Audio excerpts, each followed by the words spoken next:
ಎಲ್ಲರಿಗೂ ನಮಸ್ಕಾರಗಳು. ನನ್ನ ಹೆಸರು ಶಕಿಲಾ ಬಾನು ಮಾಬುಸಾಬ್ ಮುಜಾವರ್. ನಾನು 9ನೇ ತರಗತಿಯಲ್ಲಿ ಓದುತ್ತಿದ್ದೇನೆ. ನಮ್ಮ ಶಾಲೆ ಹೆಸರು ಶ್ರೀ ಉಜ್ಜಯಿನಿ ಜಗದ್ಗುರು ಸಿದ್ದೇಶ್ವರ ಪ್ರೌಢಶಾಲೆ ವರೂರು. ಈ ಚಟುವಟಿಕೆಯಲ್ಲಿ ನಾನು ಒಂದು ಹೂವಿನ ನಿಷೇಚನದ ನಂತರ ಉಂಟಾಗುವ ಬದಲಾವಣೆಯ ಬಗ್ಗೆ ತಿಳಿಸಿಕೊಡುತ್ತಿದ್ದೇನೆ.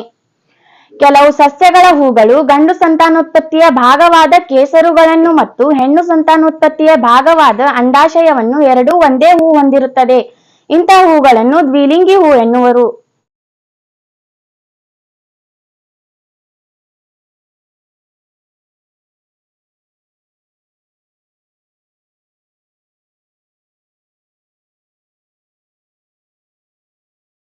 ಒಂದು ಹೂವಿನ ಗಂಡು ಸಂತಾನೋತ್ಪತ್ತಿಯ ಭಾಗವಾದ ಕೇಸರ ಮತ್ತು ಅದೇ ಹೂವಿನ ಹೆಣ್ಣು ಸಂತಾನೋತ್ಪತ್ತಿಯ ಭಾಗವಾದ ಅಂಡಾಶಯಕ್ಕೆ ಶಾಲಾಕಾ ನಳಿಕೆಯ ಮೂಲಕ ವರ್ಗಾವಣೆಯಾಗುವುದನ್ನು ಪರಾಗಸ್ಪರ್ಶ ಎನ್ನುವರು. ನಂತರ ಅಂಡಾಶಯದಲ್ಲಿ ನಿಷೇಚನ ಕ್ರಿಯೆ ನಡೆದು ಹೂವಿನಲ್ಲಿ ಕೆಲವು ಬದಲಾವಣೆಗಳು ಉಂಟಾಗುತ್ತವೆ.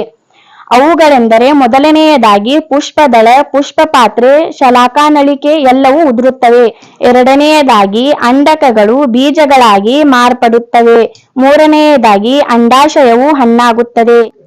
ನಾಲ್ಕನೆಯದಾಗಿ ಅಥವಾ ಕೊನೆಯದಾಗಿ ಯುಗ್ಮಜ ಭ್ರೂಣವಾಗುತ್ತದೆ. ಧನ್ಯವಾದಗಳು.